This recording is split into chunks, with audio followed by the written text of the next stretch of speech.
How nice is it to finally just be back to being healthy and being back with your team? It's always a good feeling. It was a big build-up, and being back is it's just a kind of a feeling that you don't know what you have till it's gone. So those months I took off, I kind of realized how important the game is to me. So being back is the world, and then seeing the guys is just the top off for it. You talk about taking a couple months off. How hard was it for you to sit there and not play the game? It was extremely hard. I had a bunch of guys back home, coaches that I played for. They took me in and kind of kept me around the game and let me on the bench with them. So keeping that close to the game obviously kept that fire in my belly, and so it was definitely extremely hard and watching people play, but it's part of the game, and adversity makes your character, and that's what takes you the distance. Do you feel like you bounced right back in that game last weekend? Yeah, I would say that I was close to myself, and the biggest thing is confidence and getting that confidence back, getting bucked off the horse and getting back on it, and it's just that feeling of confidence. So, yeah. There's something about a Snickers during a game. What's the story behind it? So back in junior B in my hometown there, I just was hungry between a period one time, and anyways, I ended up getting a Snickers from the concession there halfway through the game, and I ended up finishing the game really well. And I was like, oh, well, I'm a pretty superstitious guy, so I got the Snickers the next game, and it carried through on, and it was, I'm not going to say the Snickers was a success, but it was definitely there for the comfort, and got to stick with what works. So when do you eat the Snickers now, or do you not do it anymore? One bite every period there. Okay. One bite every quarter. There we go. Yeah.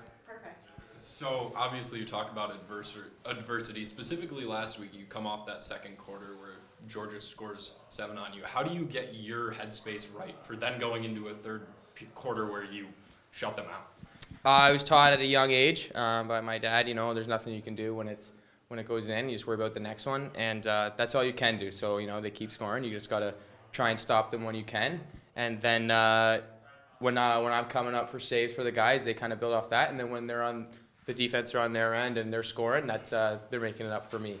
So, yeah, it's just worry about the next one. How does it feel to be a week 1 starter for the Knighthawks now this season? It's exciting. I want to play the game, and I love playing the game. So it's always exciting to get to start the game. Obviously, Toronto had 19 goals last week. They're going to be a big offensive firepower unit. What are you looking to get ready for this game the most? I'm not too worried about them piling the net there, because I'm just going to try and play my game.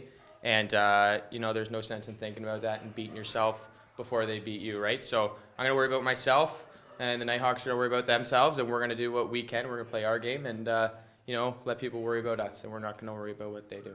Kruger and Yeah, so and Todd? actually, the coaches that we're playing tonight, I've had a lot of success with. I would say they grew myself into the person I am today, and a player. So when I got back home in our hometown of Orangeville, we stick together in Orangeville, and they did exactly that and kind of helped me remind me of why we play the game. Why don't you just, last question, tell everyone about the significance of your helmet. You just got your helmet redone, and you have quite a few things on the back of your helmet. Yeah, the helmet, something is I'd like to show you, and so I could point it out, but I have a little brother. He's 10 years old, and so he's a big fan of mine. So I come home, and he's always, a good game, Ralphie, or he's asking when the next game is. So he's proud of myself. So I said, would you like to design my helmet this year? And he said, yeah, he would do something like that. So he came home from school on the back of his schoolwork there, had the layout of what he would like, and he said, you don't have to do it if you don't want to, like this design. I was like, no, that's what we're going to go with. So I called Eric, who's a great artist there, designing helmets. So him and I talked for about a half hour, and I gave him my little brother's sheet there, and we didn't change nothing. Everything on that helmet's from Zachary, and that's what it is. It's a great piece myself. Look at it before the game and remember why I play the game. So you have A&W root beer. Yeah. You've got the white van. Yeah. The significance of those, and then also you have a saying on there too, don't you? Yeah. So the van, actually, my dad's van. He was a work van there, and I remember putting so many kilometers on that thing with my dad, and was a two-seater, and we spent so many moments together, and the memories we've made.